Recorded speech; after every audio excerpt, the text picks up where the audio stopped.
What would you do if the woman who abandoned you and your daughter suddenly called years later, begging for another chance? 5 years ago, Rachel walked away from our family to be with the man she claimed was her true love. She left me to pick up the pieces and left our daughter wondering why her mother didn't want her anymore. But when her perfect new life collapsed and everyone else abandoned her, she came back expecting forgiveness. What she didn't expect was my response, or the heartbreaking truth our daughter had been waiting years to say. My name is Ethan Carter, and for most of my life I believed success wasn't about money or status. It was about family. Every long shift, every missed weekend, every sacrifice I made was for my wife Rachel and our 8-year-old daughter Lily. For months something felt wrong.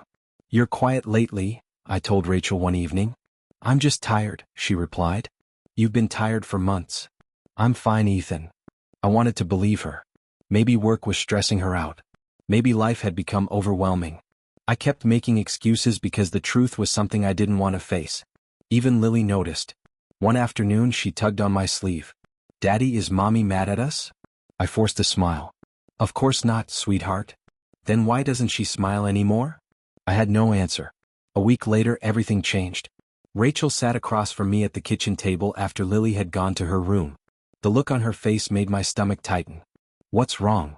I asked. She took a deep breath. "Ethan, I'm not happy anymore." The words hit me harder than any punch. "What do you mean?" She looked down at her hands. "I've been trying to figure things out for a long time." "Figure what out?" She swallowed. "Us." My heart started racing. "Rachel, talk to me. There isn't an easy way to say this." "Then just say it." Tears filled her eyes. "I reconnected with Daniel." I froze. "Daniel Brooks." She nodded. "My first love." I stared at her. "You're talking to him?" "It's more than that." The room suddenly felt too small. "How long?" "Several months." Several months. While I was working overtime. While I was planning family vacations. While I was trying to save our marriage without even knowing it was broken. I shook my head. "No. Ethan. No. Tell me this isn't what I think it is." She looked away. "I never stopped loving him." My chest felt hollow. "What about me?" She said nothing. "What about Lily?" Her eyes filled with tears. "I care about both of you." "Care?" I almost laughed. "You're destroying our family." "I need to find myself." "You found yourself. You're a wife and a mother." "I can't keep pretending." I stood up so fast my chair scraped the floor. "So that's it." Rachel cried quietly. "I'm sorry." Sorry isn't enough. The next morning I watched her carry suitcases to her car. Lily stood beside the living room window. "Mommy's going somewhere?" Rachel kissed her forehead. "I love you. Are you coming back tonight?" Rachel couldn't answer. A few minutes later her car disappeared down the street. I remained frozen near the front door. Lily kept staring through the window. Then she slowly turned toward me. Her eyes were full of confusion and fear. "Daddy?" I swallowed hard. "Yes, sweetheart?" Her voice cracked. "Did Mommy leave us forever?" I opened my mouth. Nothing came out. The months after Rachel left were the hardest of my life. Every morning I woke up before sunrise, made breakfast for Lily, got her ready for school, worked a full shift, came home, cooked dinner, helped with homework, and somehow tried to be both parents. One evening Lily sat quietly at the table. "Daddy?" "Yes, sweetheart." "Did Mom forget about us?" The question nearly broke me. "No." "Then why doesn't she come see us?" I forced myself to stay calm. "I don't know." Lily looked down at her plate. "Oh." That single word carried more pain than any argument. Rachel called occasionally. The conversations never lasted long. One night my phone rang. "Hello? Ethan, how's Lily?" I stared at the wall. "She's fine." "That's good." Silence followed. "Can I talk to her?" "She's asleep." Another silence. "Okay. Rachel, are you coming to visit her?" "I've been busy." I closed my eyes. "She's your daughter." "I know." The call ended seconds later. Every conversation felt colder than the last. A few weeks later, I received a call from Lily's school. "Mr. Carter, this is Susan Hall." My stomach tightened. "Is Lily okay?" "She's fine. I'd just like to meet with you." The next afternoon, I sat across from Principal Susan Hall. "Is she having trouble in class?" Susan sighed. "Not academically." "Then what's wrong?" "She's become withdrawn." My chest tightened. "What do you mean?" "She doesn't talk to other children much anymore." I looked away. Susan's voice softened. She's carrying a lot for someone her age. I know. Have you considered counseling? I've thought about it. Susan nodded. She's a strong little girl, Ethan. But strong children still need help. Her words stayed with me all day. That evening, Marcus Reed stopped by. My best friend had become one of the few people keeping me sane. He handed me a coffee. You look terrible. Thanks. I'm serious. I haven't slept much. Marcus sat down. You need to stop waiting for her. I immediately looked away. I'm not waiting. That's a lie. I hated hearing the truth. She's gone, Ethan. I know. Then start acting like it. I didn't answer. A month later, I found Lily sitting on the living room floor. Old family photos were scattered around her. What are you doing? She held one picture in her hands. It showed the three of us smiling at the beach. Before I could speak, she dropped it into a trash bag. Lily, she shrugged. We don't need it. I knelt beside her. Sweetheart. Her eyes filled with tears. Mom doesn't want us. The words hit harder than Rachel leaving. Harder than every lonely night. Harder than every unanswered question. Because for the first time I realized Lily had stopped hoping. And maybe I needed to stop hoping too. That night after she fell asleep, I sat alone in the kitchen. I stared at my phone. I stared at old memories. I stared at the life I kept wishing would return. Then I whispered the words aloud. No more. No more waiting. No more begging. No more living in the past. Rachel had chosen another life. Now it was time for me to choose mine. For Lily. For myself. I would rebuild. 2 years passed faster than I expected. One Monday morning, my mentor, Victor Grant, called me into his office. Relax, Ethan. You look nervous. I usually am when my boss says that. Victor laughed. Sit down. I took the chair across from him. Did I do something wrong? No. You did everything right. I frowned. What does that mean? It means you're getting promoted. For a moment I thought I heard him wrong. Seriously? Victor smiled. You earned it. I shook my head. Thank you. No, Ethan. Thank yourself. Walking out of his office, I felt something I hadn't felt in years. Pride. That evening, Lily greeted me at the door. Dad. Hey, kiddo. Guess what? What? I got the highest score in my class. I grinned. Looks like we're celebrating tonight. Her smile lit up the room. Life wasn't perfect. I still carried scars. But for the first time since Rachel left, our lives felt stable. A few weeks later, Marcus invited us to a weekend barbecue. You need to get out more, he told me. I go outside. Work doesn't count. At the barbecue, Marcus introduced me to a woman standing beside a picnic table. Ethan, this is Olivia Bennett. She smiled. Nice to meet you. You too. Marcus pointed toward a young boy. That's her son, Noah. Olivia rolled her eyes. You make introductions sound like business meetings. Someone has to. For the first hour, our conversation stayed casual. Then Olivia surprised me. Marcus told me a little about your situation. I sighed. He talks too much. He does. I expected pity.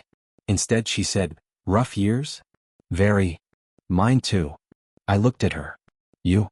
My ex-husband left 3 years ago. I'm sorry. She shrugged. It happens. There was no bitterness in her voice. Only acceptance. Over the following months, we became friends. Nothing more. Nothing complicated. Whenever I pulled away emotionally, Olivia never pushed. Whenever I became quiet, she never demanded explanations. One evening, we sat on a park bench while Lily and Noah played nearby. I still get angry sometimes, I admitted. At Rachel? At everything. Olivia nodded. That's normal. I don't know if I'll ever forgive her. She was quiet for a moment. Then she said, you don't have to forgive the past to move forward. I stared at the playground. For some reason, those words settled deep inside me. Maybe because they felt true. Maybe because they released me from something I had been carrying. For the first time in years, I felt peaceful. Not healed, but peaceful. A month later, Marcus called. Have you heard about Rachel? I leaned back in my chair. No. Things aren't going well. I stayed silent. Daniel lost his job. Really? Financial problems. Constant arguments. I remembered the man Rachel believed was her future. What happened? Marcus laughed softly. Turns out reality isn't as romantic as memories. More rumors followed. Debt. Fights. Stress. Broken promises. For the first time, I wondered if karma was already doing its work. That evening, I looked through the kitchen doorway. Olivia and Lily were laughing while decorating cupcakes. "What kind of monster puts that much frosting on one cupcake?" Olivia asked. Lily giggled. "The best kind." Their laughter filled the house. I stood there quietly watching. And for the first time in a very long time, something warm returned to my heart. I didn't go looking for news about Rachel. The news found me. One afternoon, my phone rang while I was at work. "Hello? Ethan?" I didn't recognize the voice. "This is Emily Foster." Took me a second to remember. Rachel's old friend.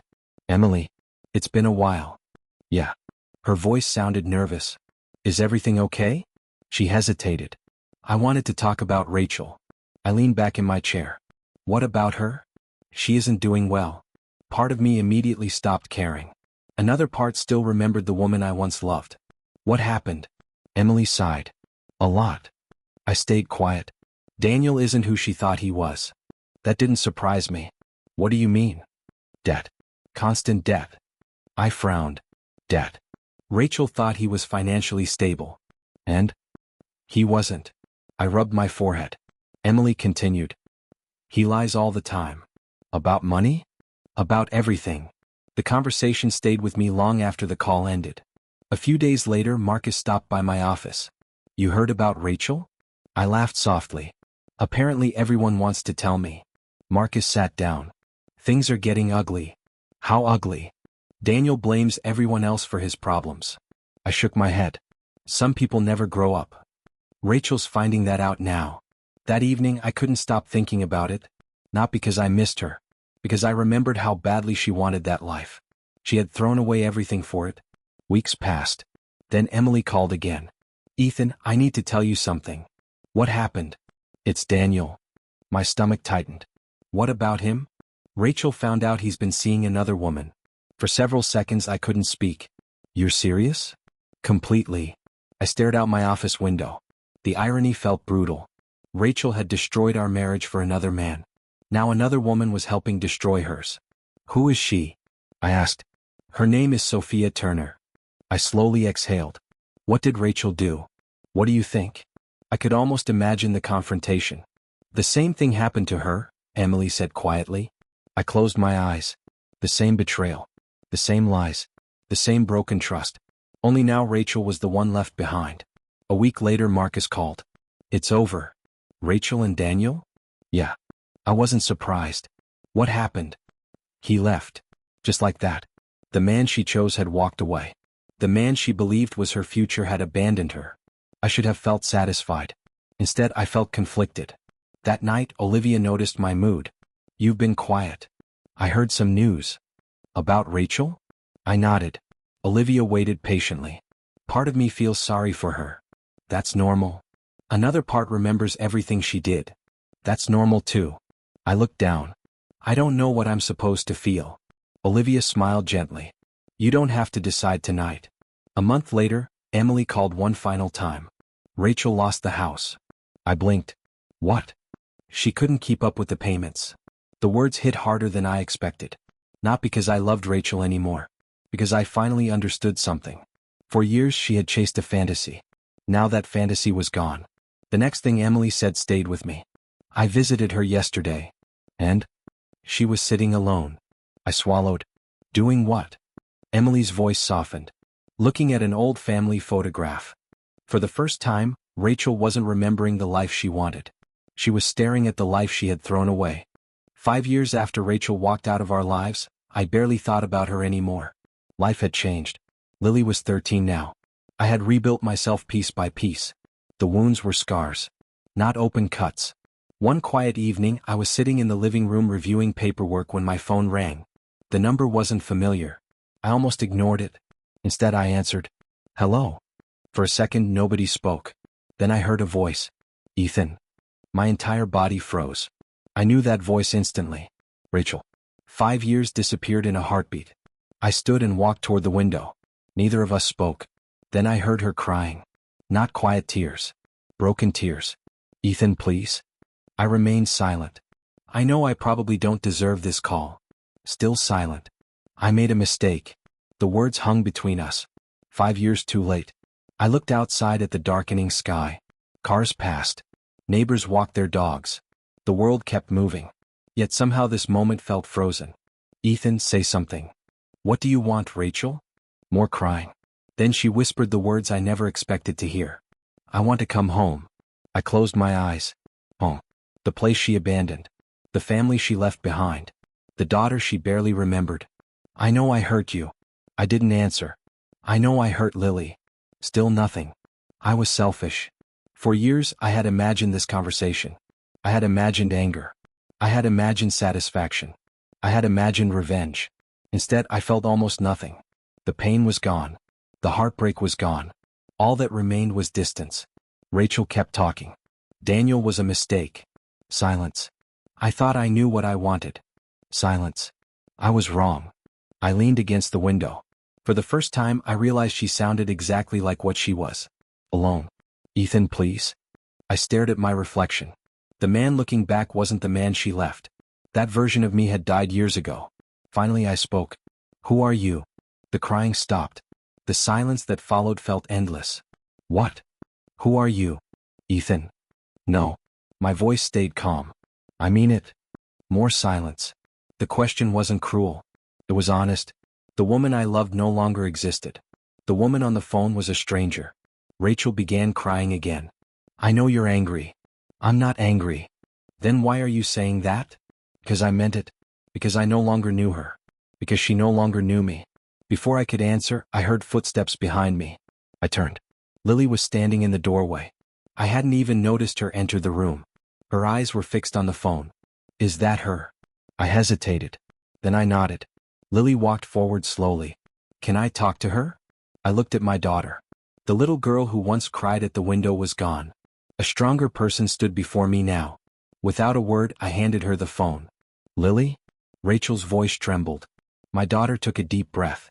Years of hurt filled her eyes. Years of disappointment. Years of unanswered questions. Then she spoke. Mom, you only remembered us after everyone else left you. I stood silently as Lily held the phone. For years, I had wondered what would happen if Rachel ever came back. I never imagined my daughter would be the one forced to answer her. Mom? Lily said. Rachel's voice shook. Lily, please listen to me. I am listening. I'm so sorry. Lily laughed bitterly. The sound hurt more than tears. Sorry for what? Rachel went quiet. For everything. Everything is a big word. I watched my daughter's hands tremble. Years of pain were finally reaching the surface. Lily, I never stopped loving you. Then where were you? Rachel started crying again. Lily. No. My daughter wiped her eyes. You answer me. The silence on the line felt heavy. Then Lily spoke again. Do you know how many birthdays you missed? No answer. Do you know how many school events Dad attended alone? Nothing. Do you know how many times I waited for you to call? Rachel sobbed softly. I know I failed you. You don't know anything. I closed my eyes. Every word felt like justice. Every word felt like heartbreak. Do you know how many times Dad stayed awake because I was crying? Rachel couldn't answer. Do you know how many nights I asked where you were? The silence continued. When Dad was broken, you weren't here. I felt my throat tighten. I had never told Lily what to say. I had never coached her. These weren't my wounds speaking. They were hers. Pure. Honest. Painful. Rachel tried again. I was confused. You left. I made mistakes. You left. I thought I was finding happiness. You left. Each response landed like a hammer. Not cruel. Just true. Rachel cried openly now. I know I don't deserve forgiveness. For the first time, Lily's voice softened.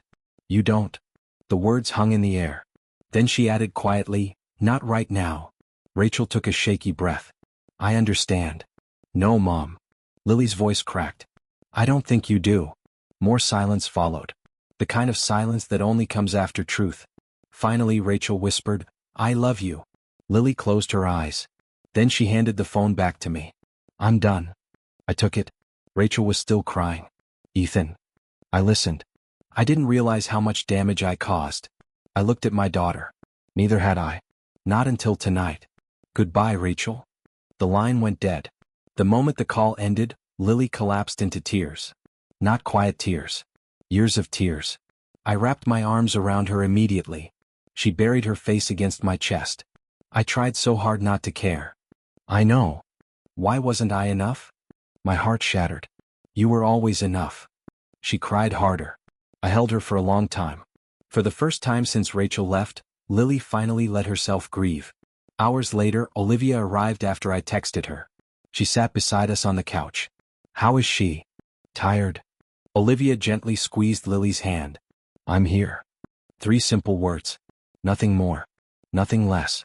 As I watched them sitting together, I realized something important. Family isn't always the people who leave. Sometimes it's the people who stay. And for the first time, I fully let go of the past. Not because Rachel apologized. Because Lily finally spoke her truth. And because we no longer needed anything from Rachel to move forward. Several months passed after the phone call. Life settled into a peaceful rhythm again. Then one afternoon I received a text message. Rachel. The message was short. Can we meet one last time? I need closure. I stared at the screen for several minutes. Part of me wanted to ignore it. Another part knew this chapter deserved an ending. So I agreed. 3 days later I walked into a quiet cafe. Rachel was already there. For a moment I barely recognized her. She looked older. Tired. Broken. The confidence she once carried so easily was gone. When she saw me, she stood. Thank you for coming. I sat down. You said you wanted closure. She nodded. I do. Neither of us spoke for a few seconds. Then Rachel took a deep breath. Ethan, I'm sorry. I listened quietly. No excuses? A sad smile crossed her face. No excuses. That alone surprised me. For years, Rachel had blamed circumstances. Stress. Confusion. Unhappiness. Now she simply looked exhausted. I thought happiness was somewhere else, she said. I nodded slowly. And now? She lowered her eyes. Now I know I threw it away. The pain in her voice sounded real. Not dramatic. Not manipulative. Just real. For a brief moment I felt sadness. Not anger. Not resentment. Just sadness. Because once upon a time we had built a life together. Once upon a time I had believed we would grow old together. But some stories don't end the way people expect. Rachel looked at me carefully. Is there any chance? I already knew what she meant.